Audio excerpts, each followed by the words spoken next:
Pero hoy quiero empezar una serie sobre uno de los libros más fascinantes. Yo creo que de toda la Biblia, vamos a decir, para no ser tan exagerado, porque algunos tienen sus propios gustos, pero por lo menos del Nuevo Testamento y de las cartas de Pablo, esta es una de las más fascinantes, Filipenses. Y le pedí al Señor en estas últimas semanas que quería hablarnos. Yo tenía algunos proyectos de enseñarles algunas cosas, pero Dios puso en mi corazón que pusiera eso en espera para comenzar a hablar de la carta a los Filipenses. Y no voy a estar hablando capítulo por capítulo, voy a estar siendo intencional en enseñar algunas cosas en las que Pablo fue muy intencional también en acentuar en esta carta. ¿Cuántos han leído antes la carta de Pablo a los Filipenses?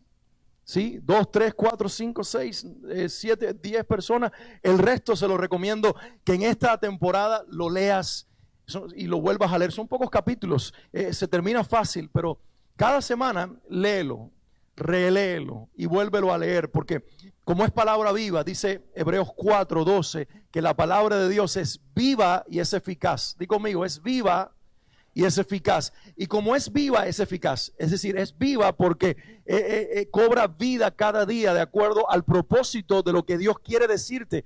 Y un mismo texto de la Biblia te puede decir algo diferente cada vez de acuerdo al momento que estás viviendo y a lo que Dios quiere decirte de él.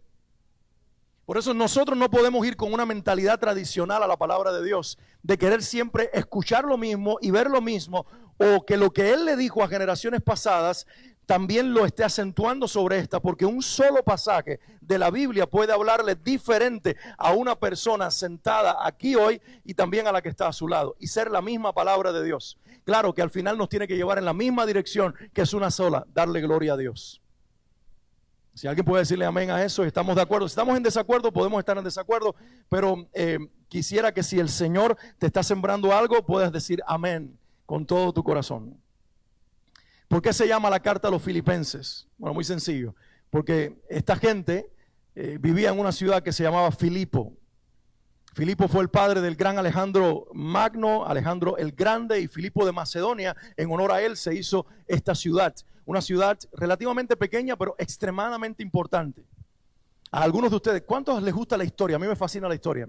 A algunos nombres en la historia romana que quizás han escuchado. Octavio, ¿lo han escuchado? Bueno, aparte de ser el pediatra de mis hijos, que se llama así, es el yerno también de Norma y Rafael. Octavio fue un gran romano en la época de los César. Marco Antonio, ¿han escuchado hablar de Marco Antonio? Ellos dos le arrebataron la ciudad de Filipo a Bruto. Bruto es el padre de todos los brutos, ¿sabían ustedes? Entonces se la arrebataron a los griegos y la convirtieron en ciudad romana. Y en ese momento, lo que era república, en cierta forma, cobró sentido de imperio. Y la ciudad de Filipo fue atravesada por una vía, una ruta importante que se llama la Ruta Ignacia, que era uno de los caminos que iba desde Roma hasta Bizancio, hoy Estambul, en algún momento Constantinopla. Ustedes saben que cuando Constantino, el emperador, alrededor del siglo IV, tomó poder de Roma, en algún momento él se movió el reino a lo que hoy es Turquía, Estambul, y la ciudad se llamó Constantinopla. Pues había un camino que unía ambos puntos geográficos, reunía o unificaba lo que es Europa con lo que es el principio de Asia. ¿Y por qué esto es importante? Bueno, porque ustedes han escuchado alguna vez la expresión, todos los caminos conducen a Roma. Porque los romanos tuvieron uno de los desarrollos de la ingeniería civil más grande. Ellos provocaron que los caminos literalmente llevaran a la gente a lo que era el centro de Roma, que no era solamente un centro comercial y político, sino un centro de adoración. Y qué inteligente es Dios, que usa la mentalidad secular y también la mentalidad pagana de los pueblos y de los reyes y lo convierte en un arma para que el evangelio viaje sin estorbo y se posicione en los lugares donde antes se adoraba a Zeus en Grecia y a Júpiter en Roma, se convirtieran en centros de adoración al que es rey sobre todo otro rey, Dios de dioses, Señor de señores, autoridad suprema. Alguien debería estar alabando a Dios en este lugar. El ingenio de nuestro Dios es impresionante, que usa las mentalidades diabólicas y las finanzas del infierno para financiar el reino de los cielos. Pablo escribió esta carta aproximadamente año 62 desde Roma. Y un dato que quiero que ustedes tengan desde el presente, desde el principio, debo decir, porque va a marcar hoy la enseñanza, este dato. Pablo, cuando escribe esta carta, está preso en Roma. y le escribe a esta iglesia que fue la primera iglesia europea que él fundó. Todavía el territorio de Macedonia existe, las ruinas de Filipos están, y el territorio de Macedonia queda al norte de Grecia, en lo que hoy se conoce como Macedonia del Norte, así se llama esa república. Y en ese territorio se encontraba la ciudad de Filipo. ¿Y ustedes quieren saber cómo surgió esa iglesia? ¿Han leído el libro de Hechos? Vayan al capítulo 16 esta semana y ahí el Señor te dice cómo surgió la iglesia de los filipenses. Pablo está intentando ir en su propia fuerza a un territorio, creo, si la memoria no me falla, que se llamaba el territorio de Bitinia. Y él intentó ir y el Espíritu Santo, literalmente, dice el apóstol Pablo, me interrumpía mi intención de ir a esa ciudad. Y él dijo, ok, no quiere Dios que vaya a este lugar, entonces vamos a este otro sitio. E intenta ir y dice, y el Espíritu Santo me estorbó el ir a esa otra ciudad. Y cuando él está paralizado por lo que humanamente generó el Espíritu Santo para no permitirle llegar a ninguno de esos puntos geográficos con el Evangelio. Fíjense qué interesante, él quería salvar a la gente en esas ciudades, pero el Espíritu Santo en ese momento quería usar a este hombre, no para salvar a gente en esa ciudad, no es que no los quería salvo, pero a este instrumento lo quería usar para salvar a los filipenses. Y Pablo tiene un sueño. ¿Han leído la historia? Hechos 16. Y en el sueño se le aparece un varón macedonio. Y estas son las palabras que el varón macedonio le dice a Pablo. Ven acá y sálvanos. En otras palabras, le está diciendo, ayúdanos. Y le está pidiendo salvación. Pablo se mueve con Silas, Lucas se incorpora y dice, y fuimos, lo cual quiere decir que el escritor de Hechos estaba con ellos en la travesía. Y cuando llegan a la ciudad, dice que no encontraron ningún lugar de culto, sino algunas mujeres en el río que quedaba fuera de la ciudad, dentro de ellas Lidia, que era una mujer comerciante, vendedora de púrpura, y estaban estas mujeres judías orando. Interesante, ¿verdad? Los que han leído el libro de Hechos, ¿qué es lo primero que hacía Pablo cuando llegaba a una ciudad? Iba a una sinagoga judía. ¿Por qué? Porque él era judío de nacimiento. Y él buscaba el punto en común que ellos tenían, Yahweh, Jehová, el Dios eterno, las escrituras hebreas, y de ahí revelaba al Hijo, y los que creían los traía a la iglesia del Señor. Pero cuando llega a Filipo se da cuenta de que en esta iglesia no hay sinagoga judía, que por cierto en las sinagogas las mujeres no entraban, solamente los hombres. Así que lo que se encuentra es con mujeres, pero él en el sueño vio una mujer o vio un hombre. Dice como que esto está equivocado, ¿no? Dios me trae a una ciudad a través de un sueño, me prohíbe ir a dos sitios, tengo un sueño a un varón delante de mí y Dios me hace ganar para Cristo a una mujer llamada Lidia.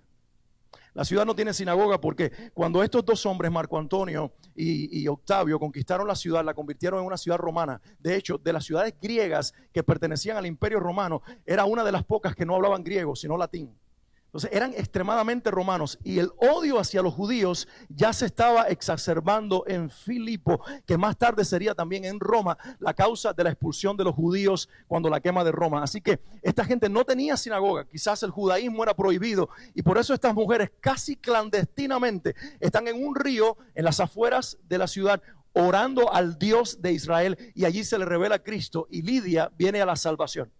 Alguien debería estar exaltando a Dios por eso, porque Dios nos busca hasta detrás de un bosque, en un río, en cualquier lugar, envía su palabra y por eso hace falta gente con el corazón de Pablo, que arda en la iglesia del siglo XXI y se mueva en dirección del Espíritu Santo y según el Señor nos lleve.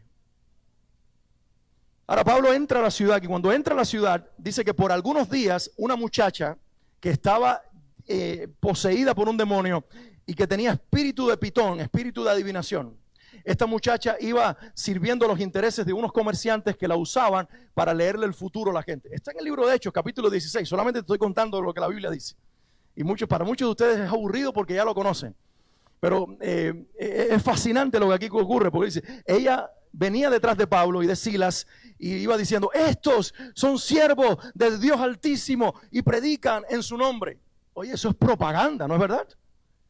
Eso es tremenda propaganda. Entonces tú dices, qué tremendo favor me está haciendo esta muchacha que yo camino por la ciudad anónimamente y ella que sirve a los intereses de unos comerciantes me está haciendo propaganda. Era para que Pablo se sintiera feliz. ¿Sí? ¿Cuántos dicen amén? No, no debieran decir amén. Porque Pablo discierne algo, que cuando el espíritu demoníaco exalta a Cristo es para crear confusión. Y es para que tú digas que la brujería y la hechicería es lo mismo. Y por eso, cuando un brujero, los que en algún momento practicaron el espiritismo y les abrieron la Biblia y dijeron en el nombre del Padre, del Hijo, del Espíritu Santo, y después el demonio empezó a hablar, era para confundirte. Era para que tú creyeras que aquí también se sirve a Dios. Y es lo que esta mujer pretendía. Así que dice Pablo que era un colérico de esos que en algún momento se le llenaba el gorro hasta empezaba a hervirle la cabeza. Se viró, y no con enojo hacia la muchacha, porque eso es lo bueno de movernos en el espíritu, que él usa el temperamento y quita el enojo hacia la gente y lo pone en el enemigo verdadero, que es Satanás. Todavía no he entrado en la enseñanza, pero hay cosas que ya Dios está diciendo. Y cuando él mira a la muchacha y mira al demonio que está en ella, le dice: en el nombre de Jesucristo de Nazaret, sal fuera. Y yo digo que este hombre estaba lleno del Espíritu Santo, y así deberíamos estar nosotros, porque a nosotros nos toma 5 veces echar fuera un demonio, y él con una sola declaración lo mandó fuera de la muchacha y la liberó. Había entrega, estar en el lugar de la voluntad de Dios, de acuerdo al llamado de Dios, con un corazón sujeto a la voluntad de Dios, hace que también los poderes espirituales se sujeten a la autoridad del cielo. Y cuando él le dice sal de ella, ella sale. El demonio sale y la muchacha queda liberada.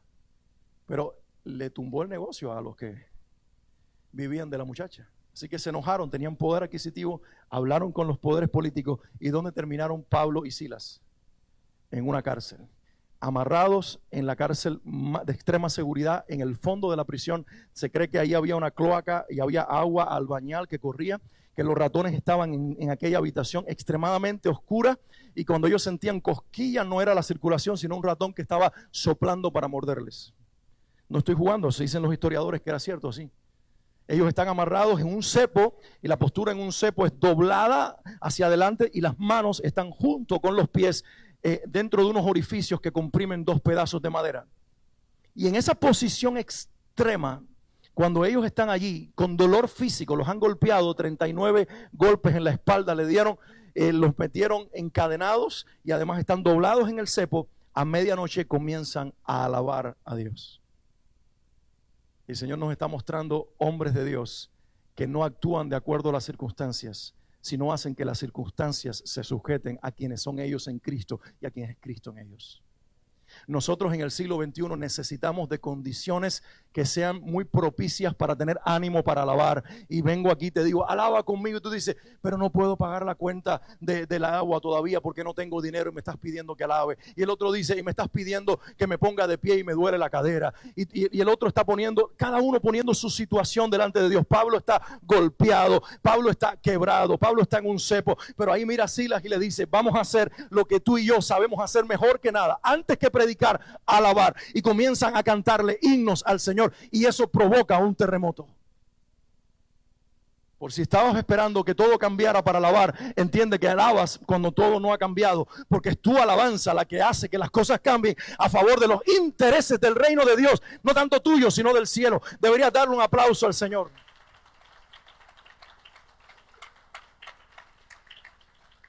Hay un terremoto, las puertas se abren, los presos se les caen las cadenas, Pablo y Silas quedan libres, la cárcel se quedó liberada, todo, y Pablo le dice a los demás presos, qué autoridad del Señor, decirle a un preso, nadie se va de aquí. Un preso diciéndole a otro preso, nadie se va.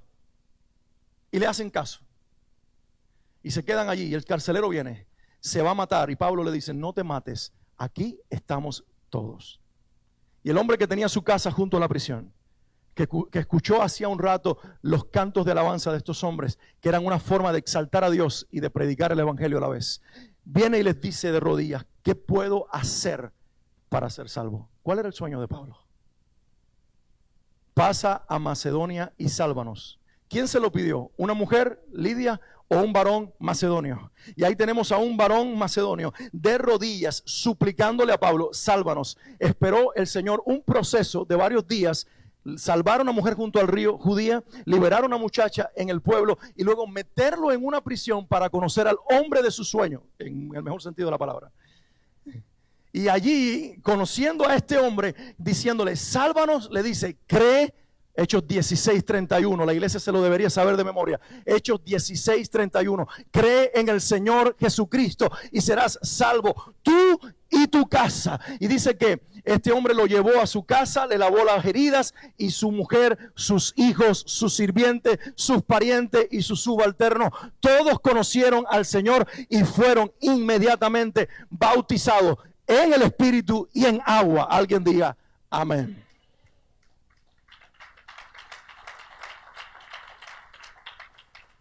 Cuando todo esto pasa, las autoridades dicen: le damos libertad a los que estaban en tu cárcel, que predicaban el evangelio, quedan libres. Y Pablo dice: no, pero así no se trata a los ciudadanos romanos. Y forma todo un alboroto porque dice: ay, los metimos presos y no eran judíos, eran romanos. Y bueno, finalmente Pablo y Silas se van. Lucas parece que se quedan. Hay algunos historiadores que dicen que los padres de Lucas eran de esa ciudad y que él queda a cargo de la iglesia. Y Pablo se va. Y así nace la iglesia de Filipo, con una mujer judía que vende púrpuras y quizás sus amigas que se convierten al Señor, lo más probable, por la influencia de esta mujer. Tal vez, no lo dice la Biblia, pero asumimos que quizás la muchacha liberada ante la liberación también tuvo una experiencia de salvación. Y sin dudas, abiertamente, Hechos 16 dice que el carcelero, su mujer, sus hijos y toda su casa convertidos formaron la iglesia de Jesucristo en la ciudad de Filipo. Distintas culturas, lenguas, naciones, trasfondos, credos, unidos ahora ante un Dios que une las lenguas, las naciones y las antiguas creencias y las convierte en un pueblo de un solo lenguaje, el del cielo, de un solo Señor, el Señor de todo, y a adorar al único Rey y soberano Señor de señores, Jesucristo. La iglesia debería estar adorando al Señor.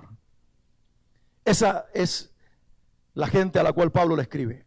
Él no tenía intenciones de generar una iglesia en ese lugar, lo llevó el Espíritu Santo.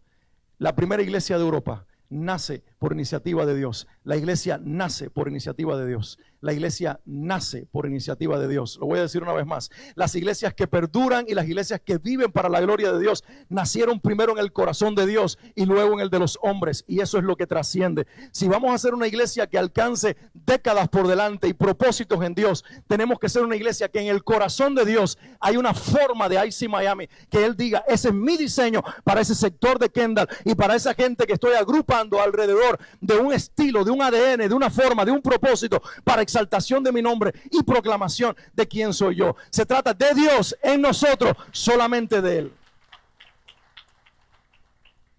Ahora, en la carta, Pablo hace énfasis en tres palabras que se vuelven centrales.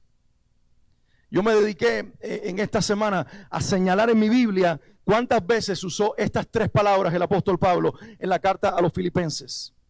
La palabra pensar o cualquier derivado, pensamiento, ideas, etcétera, etcétera, pero particularmente hablando de pensar, de usar la mente en relación a las cosas de Dios, o en algunos casos usa ejemplos negativos, se usa 6 veces. Palabra pensar o pensamiento 6 veces. Es intencional Pablo con esta palabra pensar. Pero la palabra sentir se usa una vez más, 7 veces.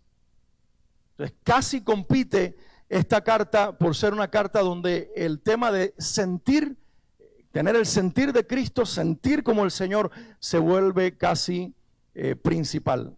Pero ahora viene la palabra clave, que con ella quiero comenzar esta serie. Ahí pone el spotlight, el Espíritu Santo pone luz para las próximas semanas y el día de hoy, y es la palabra gozo. Pablo usa la palabra gozo 13 veces en esta carta y se vuelve central. Pregunto, ¿desde dónde escribe este hombre que hace énfasis en el gozo de la vida cristiana?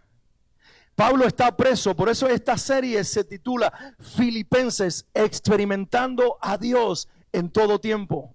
Alguien diga conmigo: experimentando a Dios en todo tiempo, porque Pablo desde su prisión con cadenas y soldados romanos custodiándolo, está enseñando a la iglesia lo que es vivir el gozo del Señor aún en cadenas y encerrado en un calabozo. Alguien debería estar alabando porque el Señor nos está hablando y nos está diciendo que el Dios al que servimos no está encerrado a circunstancias o a situaciones propensas o a que todo nos sonríe en la vida, sino que Él es Dios de toda circunstancia. Él se mueve sobre todo y Él se glorifica sobre todo, y Él es el Dios de los procesos que nos lleva al cumplimiento de su propósito.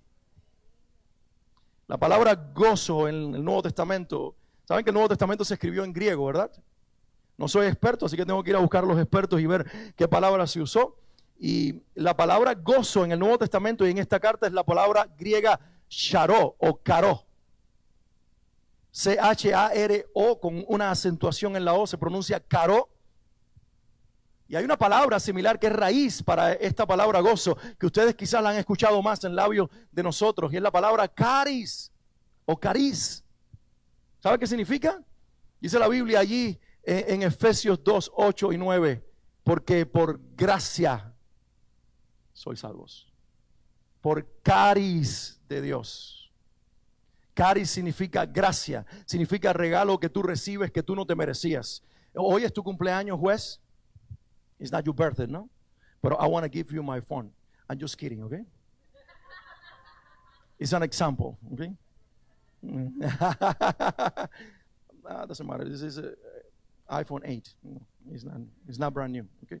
Okay, I give you my iPhone 8 as a gift. It's not your birthday, okay? Pero se lo estoy regalando.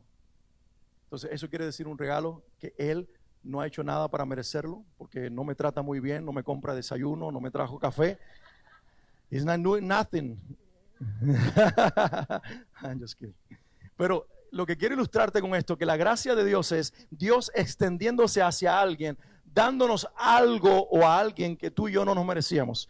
No es un teléfono, usó algo material para lo visible, pero la gracia se extiende y nos da a una persona que se llama Jesucristo, y nos dice: ahora tienes al Hijo, y en el Hijo eres uno con Él, y lo que el Hijo tiene, lo tienes tú, y lo que el Hijo es, tú eres en la tierra.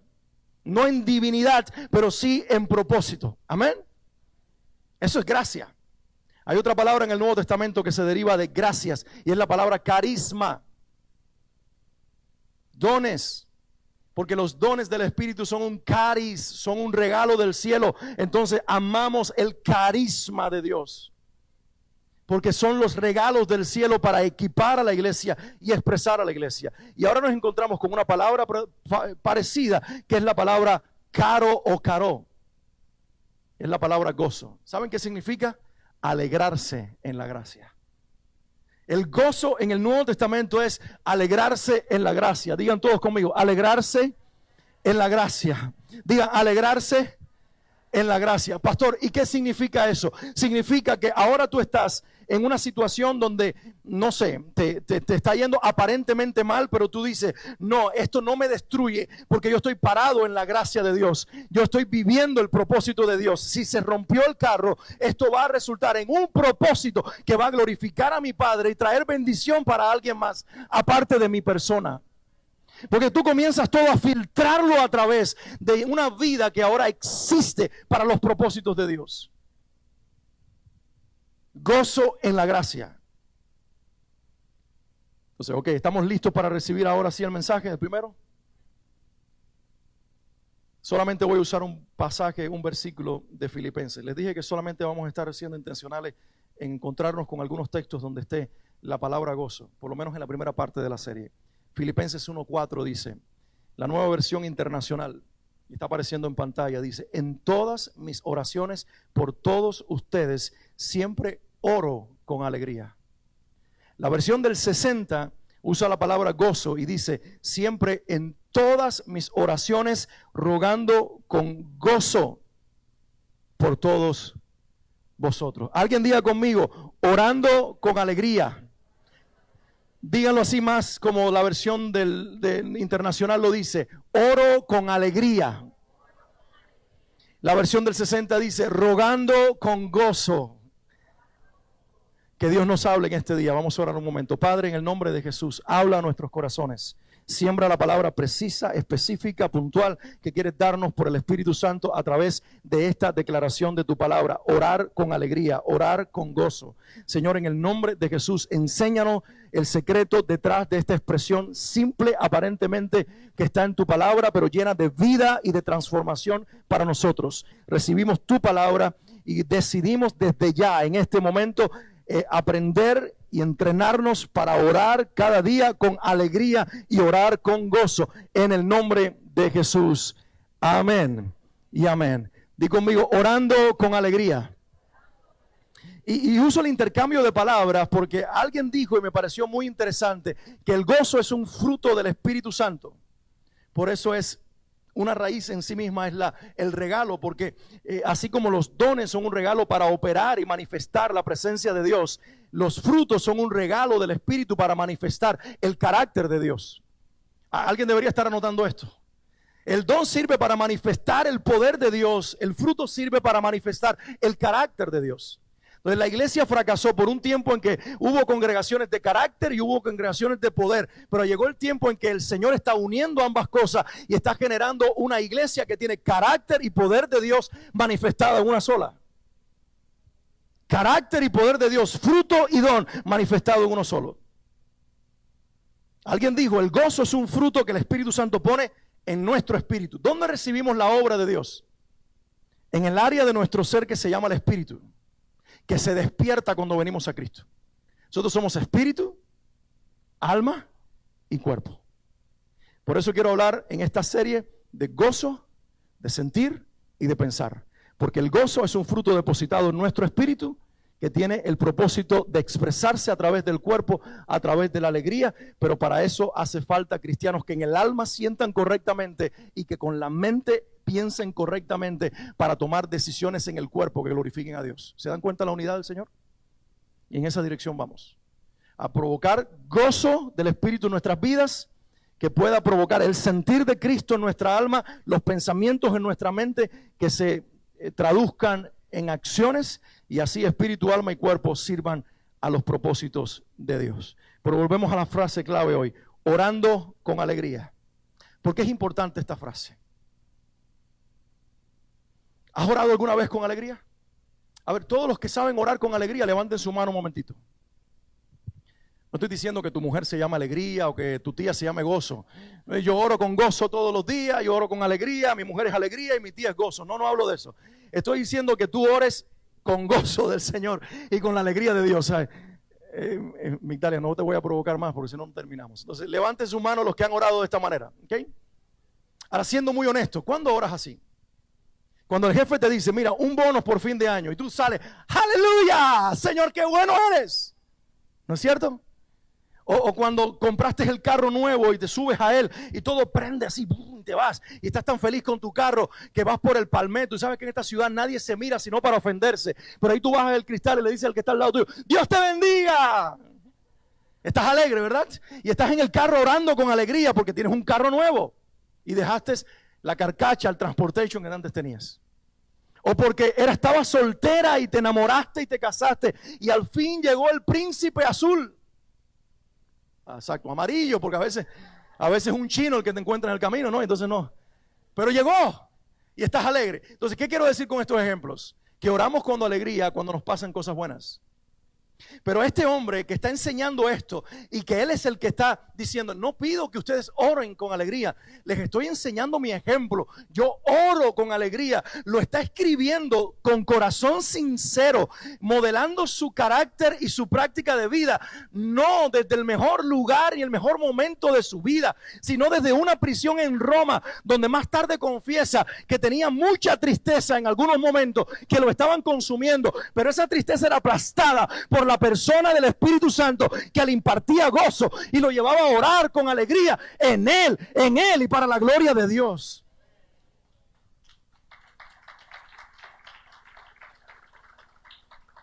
Entonces, ¿cómo pudo orar un hombre con alegría desde una prisión? Hay dos cosas y dos palabras que quiero dejarte hoy, que quiero que guardes en tu corazón. Las voy a mencionar y luego voy a desarrollarlas un poquito para aterrizar esta enseñanza o este mensaje del día de hoy. Las palabras claves que creo que definen la razón por la que Pablo pudo orar con alegría fueron que él tenía propósito y tenía enfoque. Ayer me reía porque tú usaste esas mismas palabras cuando cerrábamos el tiempo con Juan Carlos y Daniela y hablaste de propósito y de enfoque y dije, a él le soplaron el mensaje mío mañana. Porque es el mismo Espíritu Santo. A veces algunos de ustedes me dicen, pastor, lo que tú predicaste el domingo, el Señor me lo dio en la semana. Y es que nosotros no venimos a decir nada nuevo. Si tú tienes un encuentro con Dios, los pastores venimos a recordarte lo que ya Dios te dijo y a decirte lo que Él te está diciendo para que te des cuenta que no fue tu propia invención, sino que el Espíritu que vive en ti y que vive en mí nos está uniendo en un mismo sentir y está hablando una misma palabra. Alguien diga propósito y alguien diga enfoque. Estas dos palabras definen la razón de por qué este hombre ora con alegría. Cuando tú tienes propósito claro, tú oras con alegría sin importar las circunstancias. ¿Cuál era el propósito de Pablo? El propósito de Pablo era el avance del evangelio. ¿Por qué él está preso? Él está preso por el evangelio. Él está preso por predicarle el evangelio y liberar a una muchacha endemoniada. Él está preso por anunciar en las ciudades paganas que Cristo es el Señor. Él está preso porque en algún momento en Atenas les habló del Dios no conocido y apuntó al Cristo que se había revelado. Él está preso porque provocó a los judíos en su tradición y les hizo entender que su tradición los iba a llevar de cabeza al infierno, pero que la persona de Cristo los podía llevar al cielo. Generó odio en los detractores, pero amor y salvación en los llamados para salvación. ¡Aleluya! Él está preso por el avance del evangelio. Este hombre sabe que tiene oponentes, opositores, pero que esos opositores no pueden silenciar las voces de los miles que ha alcanzado en Asia y en Europa para la gloria del Señor. En esta carta, si ustedes la leen, van a ver a un Pablo que dice: y sé que voy a ser liberado por las oraciones de ustedes. Y dice la historia que esta no fue la última prisión de Pablo en Roma, que Nerón dio un decreto donde dijo: dejen salir a ese hombre, dicen los historiadores. Y cuando Pablo sale de Roma, ¿saben lo que hizo Pablo? Según la historia, se subió a un barco y salió de una ciudad romana y llegó a una ciudad también romana en aquel entonces, pero en Iberia, llamada Tarragona, en España. Y ahí plantó una iglesia porque él le había dicho a los romanos: pasaré a ustedes antes de ir a España. En el corazón de este hombre estaba llegar hasta Sefarat en hebreo, que significa la tierra más lejana. Entonces, en algún momento, en sus mapas, él buscó el punto más lejano en relación con la geografía de aquel entonces y fue allí, en la península ibérica, tocando con el Atlántico. Y él dijo: si ese es el tope del mundo en el que vivimos, yo lo voy a llenar con el evangelio de Jesucristo. La tradición católica dice que fue Santiago el apóstol y por eso el camino de Santiago, pero la tradición cristiana, evangélica y bíblica dice que fue el apóstol Pablo invadiendo el evangelio en el último territorio de acuerdo a la geografía de aquel entonces, porque cuando alguien está consumido por el propósito del cielo, las cadenas no son un estorbo, sino que por el contrario, ante la primera puerta abierta, se lanza a hacer aquello para lo cual fue llamado. ¿Qué tiene que ver eso conmigo? Te estás preguntando. Si yo no estoy preso y yo tengo otro propósito. Bueno, a lo mejor no estás en una cárcel en Roma, es obvio, pero estás en una cárcel de deudas y no sabes cómo salir de ella. Y esas deudas que no puedes pagar o que te están consumiendo, te están robando el gozo. Y te has convertido en un cristiano que mira más los statements de tus compañías de banco, de aquellos que te están asediando con los pagos, que mirar al cielo y glorificar al Rey que está por encima de cualquier deuda que tú tengas en la tierra, que además está a decirte que Él tiene el poder de pagártela en un segundo si Él quiere, o de darte la habilidad de que con tu esfuerzo lo pague, pero que te centres en el propósito de Dios, que mi hermano es mucho más que tener dinero, hacer carrera y ser próspero. El propósito de Dios para todos sus hijos es el mismo que para el apóstol Pablo. Es el avance glorioso del evangelio de nuestro Señor Jesucristo. Así seas un maestro en la escuela pública, así seas un empresario, así estés en el mundo de los negocios o en el mundo financiero o estés en el mundo educativo o en el mundo de las ciencias médicas, ahí en ese sector secular tú conviertes en ministerio y en propósito de Dios el hospital donde trabajas, la escuela donde enseñas, el taller donde trabajas, el lugar donde tú estás cada día yendo. No es para recibir un cheque, eso es para cubrir tus cuentas. Tú estás allí para llevar el reino de Dios y proclamar que Cristo es el Señor, con vida, con palabras, con acciones, con expresiones de alegría y gozo. Alguien debería estar exaltando al Señor.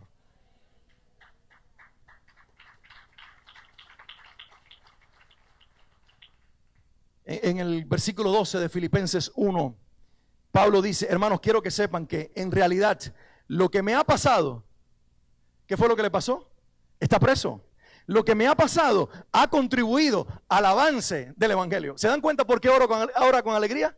Porque este hombre dice, en algún momento está con varios soldados alrededor de él, un montón de cadenas, en una casa en Roma, en prisión domiciliaria, y está ahí él dice el libro de Hechos, ustedes pueden leerlo en los últimos capítulos del libro de Hechos, en una casa en Roma, preso, ahí está el apóstol Pablo, y en algún momento él examina todo esto y él dice: wow, resulta que vine en cadenas a Roma, nada más y nada menos que para que la guardia del pretorio, la guardia más alta de Roma, toda escuchara el evangelio de Jesucristo.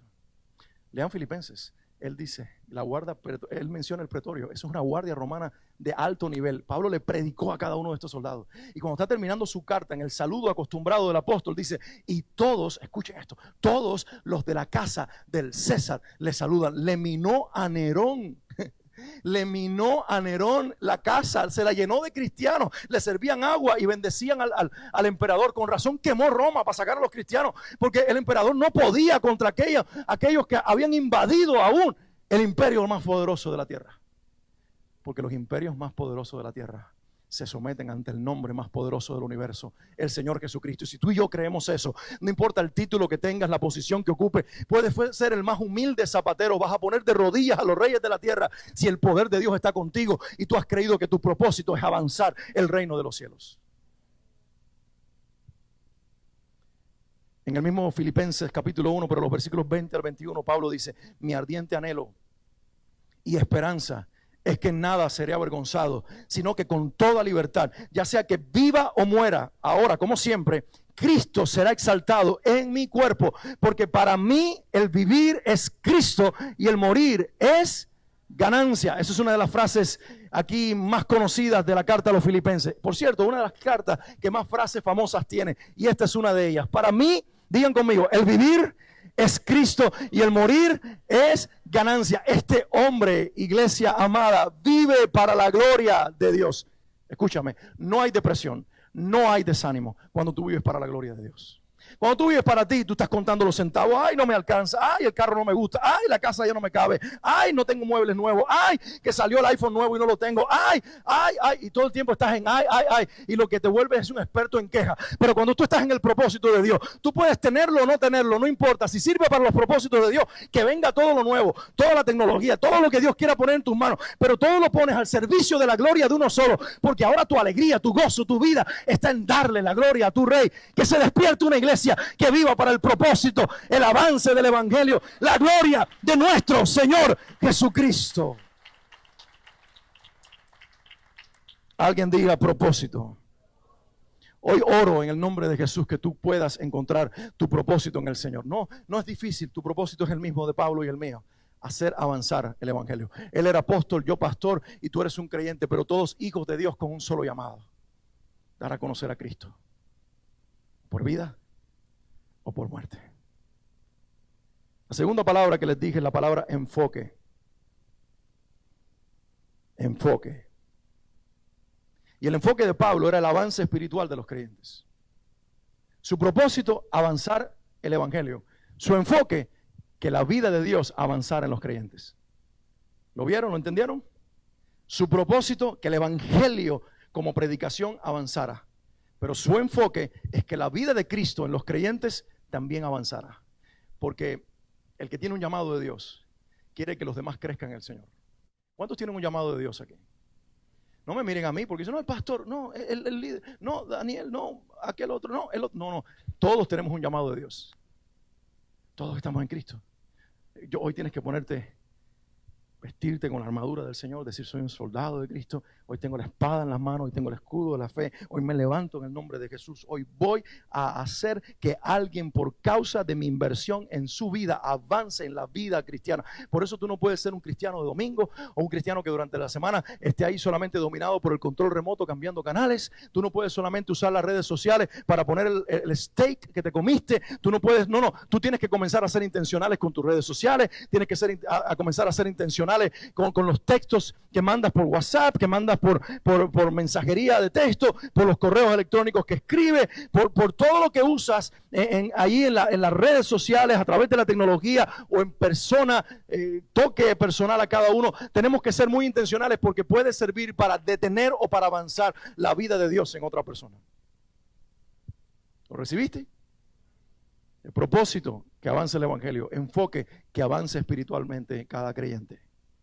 Filipenses 1, 5 al 6 dice: porque han participado en el evangelio desde el primer día hasta ahora. Y esto es lo que sigue al versículo 4, donde dice oro con alegría.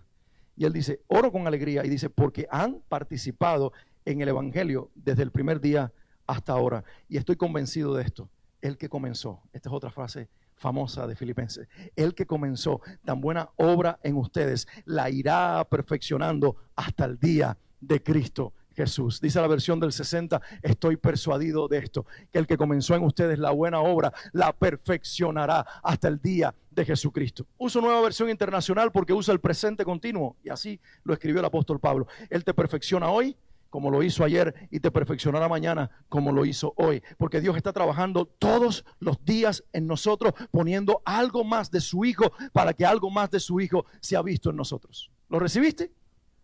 ¿O ya se quieren ir a la casa, quieren comer arroz, frijoles con gris, lo que quedó?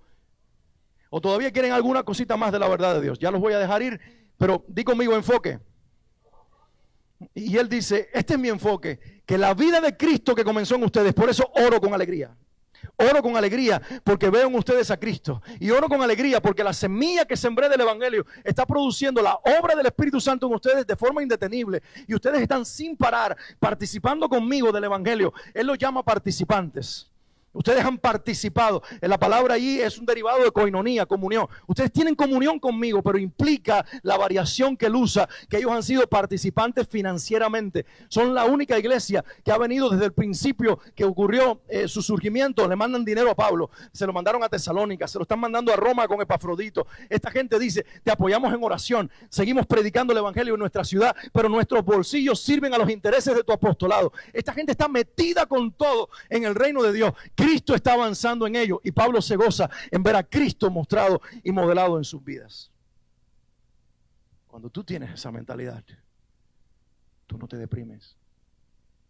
¿Sabes cuál es la causa de la depresión? Mirar hacia adentro. ¿Sabes cuál es la causa de la ansiedad? Mirar tu cuenta del banco. Alguien debería comenzar a reírse. La ansiedad es producida por lo que nos falta, o por lo que queremos tener, o porque no sabemos qué hacer con lo que tenemos, porque esos son los tres dilemas del ser humano: lo que no tengo, lo que quiero tener, y ahora que lo tengo no sé qué hacer. Cucarachita Martina. Ansiedad, mirando nuestras cuentas de banco, dependiendo de nuestra estabilidad financiera. Ansiedad, depresión, miro para adentro, lo que no tuve cuando era niño. Ay, mira eso ahora, lo que no me dieron. Ay, el abrazo que no me dieron mis padres. Dios te lo dio. Aunque tu madre y tu padre te dejaran con todo, el Señor te recogerá. Ya es tiempo de dejar de llorar lo que no me dieron, la palabra de afirmación. Y ahora ser nosotros los que afirmemos a nuestros hijos, los que alimentemos a nuestros hijos, los que abracemos, los que demos lo que no nos dieron. Demasiada gente enferma en el pueblo de Dios, deprimida porque está mirando hacia adentro, hacia adentro. La iglesia no tiene amor. Normalmente el que dice la iglesia no tiene amor es porque no ama. Porque tú no eres uno que abraza y llena de sudor a todo el mundo. La gente dice, ay, que no sea tan cariñoso.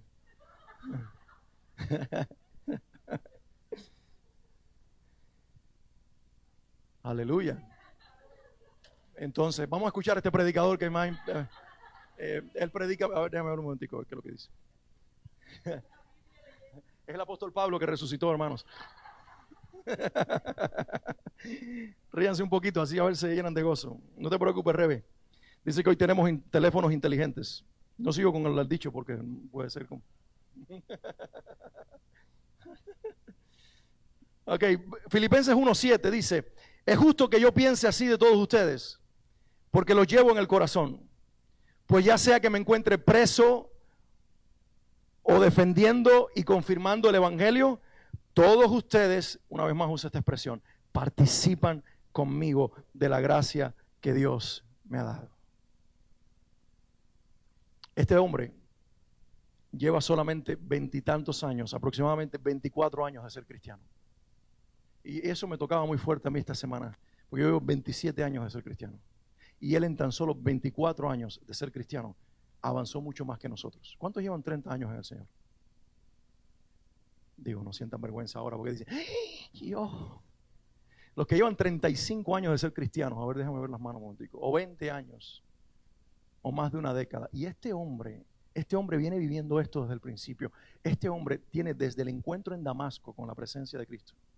Cuando cae al suelo y queda sin vista, este hombre, como dijo Helen Keller, la famosa escritora ciega, hay muchos que tienen vista pero no tienen visión. Y Pablo se queda sin vista para recuperar la visión espiritual. Y cuando él se queda sin vista, él solamente tiene ojos para ver a su Señor. Y a partir de ese momento, él le escribe a los Gálatas hablando de su problema físico, que era la falta de visión. Él le dice, si ustedes hubieran podido, se hubieran quitado los ojos y me lo hubieran dado a mí. Porque la luz de Cristo, aunque Ananías oró por él para que viera, parece ser que el apóstol Pablo no podía ver muy bien por el detalle de Gálatas y porque dice en la carta a los romanos, el que escribe tenía un amanuense, como se dice en español, tenía alguien que escribía sus cartas. Y dice al final, y esto final, mi saludo lo escribo yo con letras grandes. ¿Saben quiénes son los que escriben con letras grandes? Los que no ven bien. ¿Saben los que tienen Biblia con letras grandes? Los que no ven bien. Cuando Suárez me dice, ¿tendrás una Biblia por ahí que tiene letras grandes? Yo digo, ay Señor, ya está dejando de ver. Ahora está aumentando en visión. Y cuando yo ahora hago así, mire, después que cumplí 40 años tengo que alejarme. Y digo, gracias Señor porque he perdido la vista, pero estoy ganando visión. Pablo perdió la vista, pero ganó visión. Y la visión de este hombre es el reino de Dios. Y la visión de este hombre es la gloria del cielo. Y la visión de este hombre es Cristo en él. Que el Señor hoy te dé visión para ver la vida a través del lente del cielo. Para ver la vida. Nosotros en el mundo occidental nos quejamos mucho y tenemos demasiado. Y tenemos demasiadas libertades. Esta semana estaba viendo un ratito nada más, por algunos minutos, de la conferencia que se dio en Orlando, Jesus Image. Que estaba, Kaylee estaba y también estuvo su hermano Jesse. Ellos estuvieron allí en persona, pero yo veía en algún momento un testimonio de Brother June.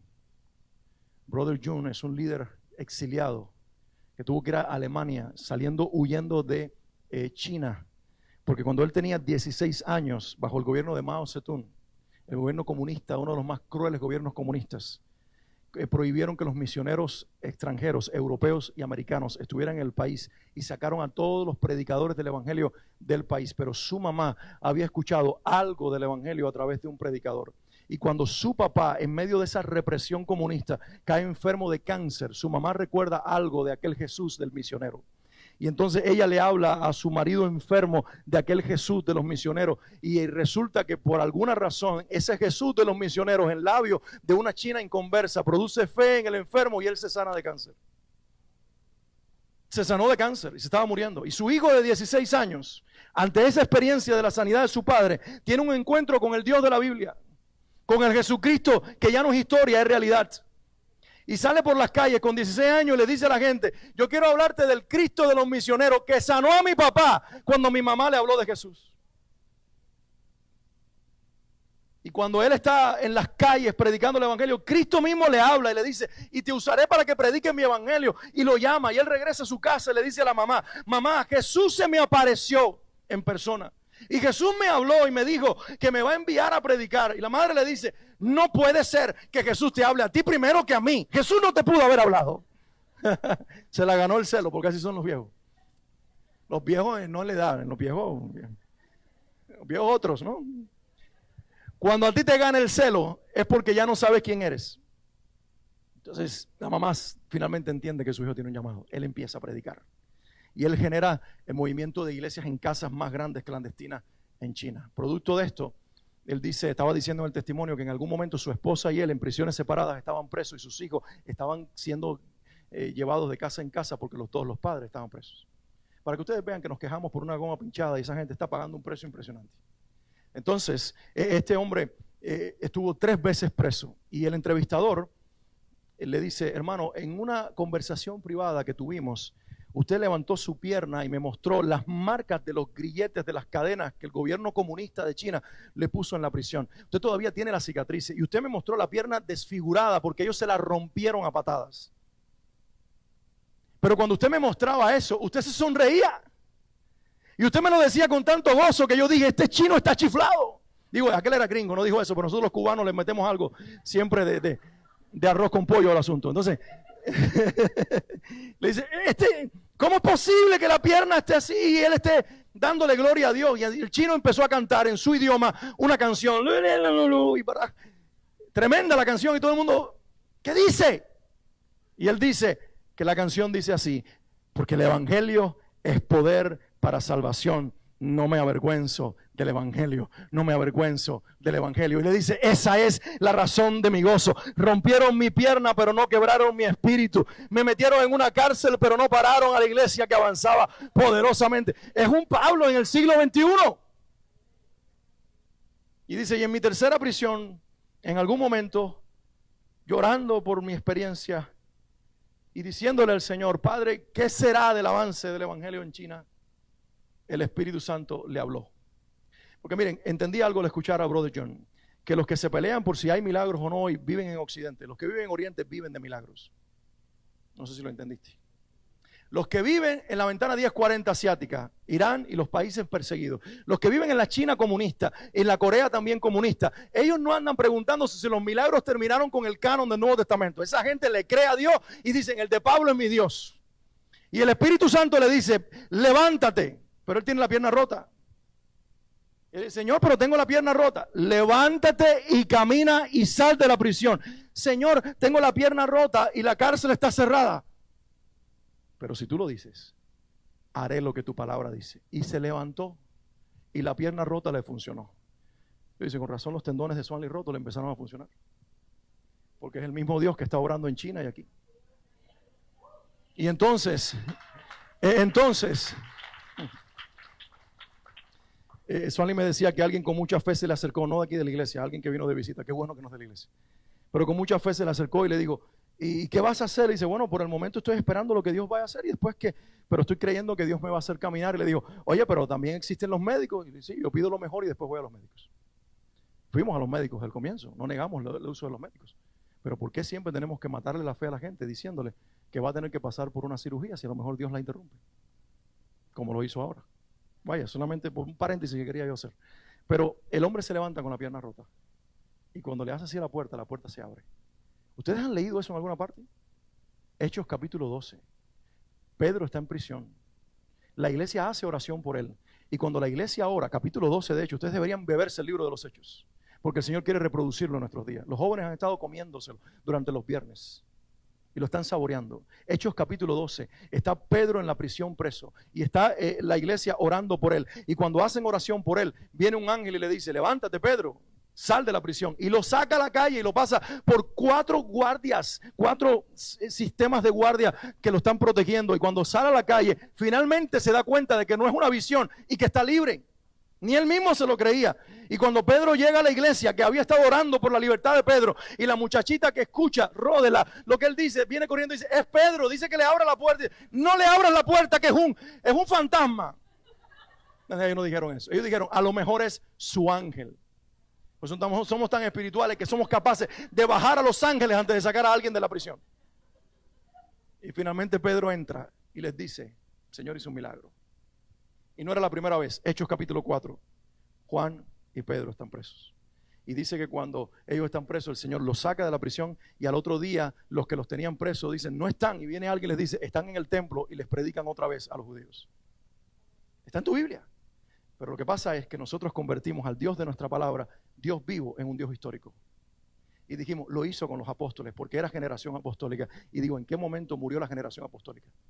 Si mi Biblia dice en Efesios 2, capítulo 2 de Efesios, creo que el versículo 4, que nuestra doctrina está sostenida en la doctrina de los profetas y de los apóstoles. Quiere decir que lo que ellos creyeron es lo que yo creo y el Dios que ellos vivieron es el que yo vivo. Alguien tiene que despertarse.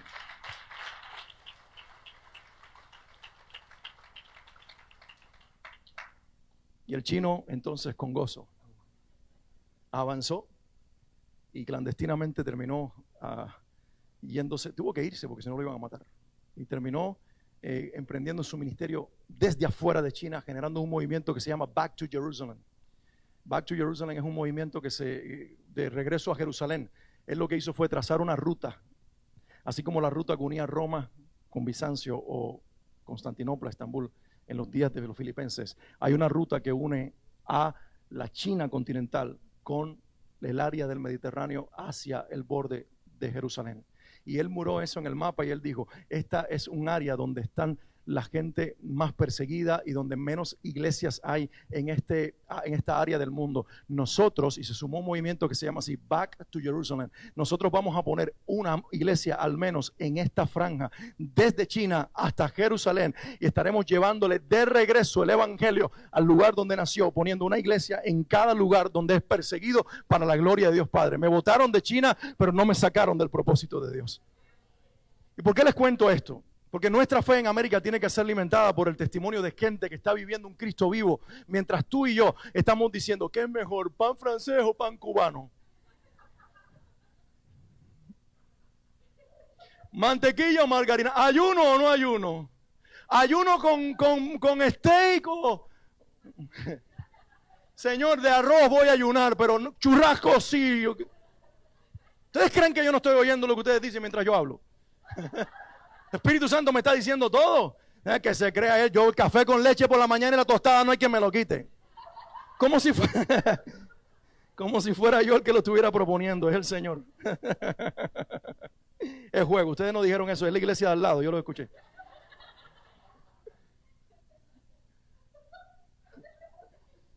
¿Algún ujier que me saque esta señora? O si no la liberamos porque algo... Iglesia preciosa. Cierro con la frase con la que comencé, o el texto con el que comencé. En todas mis oraciones por todos ustedes, siempre oro con alegría. El Señor está usando a Pablo de una manera tan poderosa para que cuando yo ore por ustedes, ore con alegría. Entonces, cuando oro por algunos de ustedes y miren las caras tan feas de algunos de ustedes, el Señor me dice que aún en la fealdad hay belleza. Y empiezo a darle gracias a Dios por tu vida, empiezo a darle gracias a Dios por la persona que eres, aún por tus defectos, porque han chocado con los míos y han formado mi carácter. Lo estoy diciendo ahora con honestidad. Aleluya. Rebeca dice, yo sé. Oramos con alegría, hermanos, que el Señor nos bautice con esta realidad, que el Espíritu Santo nos dé la capacidad de orar con alegría, ya no pensando en nosotros, en lo que no tenemos, en lo que nos hicieron, en el lugar que no tenemos. Ay, ¿por qué pusieron a este en un ministerio cuando debía estar yo? Ay, ¿por qué no oraron por mí cuando yo les dije que tenía un problema de enfermedad? Se les olvidó. Oraron por el misionero en no sé dónde y se olvidaron de mí. Y empezamos en esos conflictos, pero cuando sabemos quiénes somos, propósito, sabemos hacia dónde vamos, el avance del Evangelio, estamos enfocados claramente en que alguien más avance a través de nosotros, dejamos niñerías espirituales y nos volvemos maduros, porque esta carta, experimentando a Dios en todo tiempo, va a formar una iglesia madura, que no mira circunstancias para estar alegre y que no busca nada para ser reconocida. Es una iglesia que se enfoca en su Señor, en su propósito, y está mirando cómo Cristo es formado por medio de nosotros en la vida de alguien más. ¡Aleluya!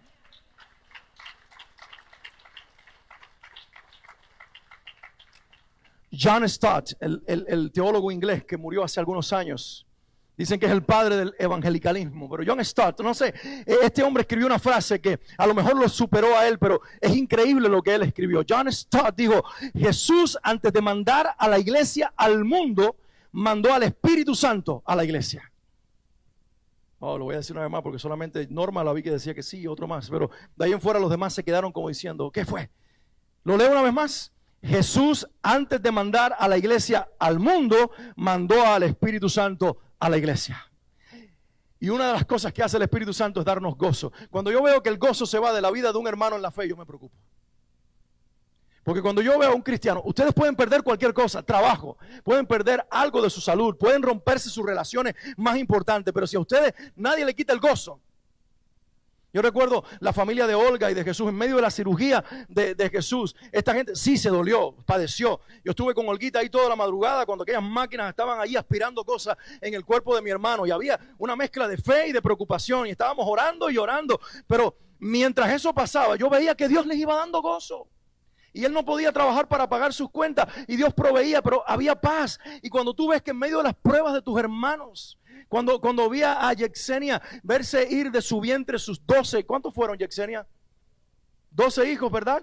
Que tuvo en el vientre, que las están esperando en el cielo. Y yo le decía, para allá. Y ella decía, no, yo sigo porque Dios me dijo que voy a tener un hijo. Gracias porque tu fe superó a nuestra incredulidad. Y cuando ella venía de esos procesos, se subía acá y alababa a Dios con tanta realidad y con tanto gozo que yo decía, bendito Dios, que la prueba no arrebató lo más grande.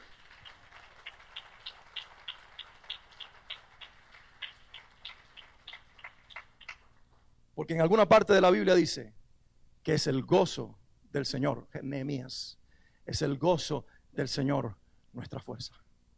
El diablo está enfocándose hacia tu persona para que todo lo que está sucediendo te quite el gozo.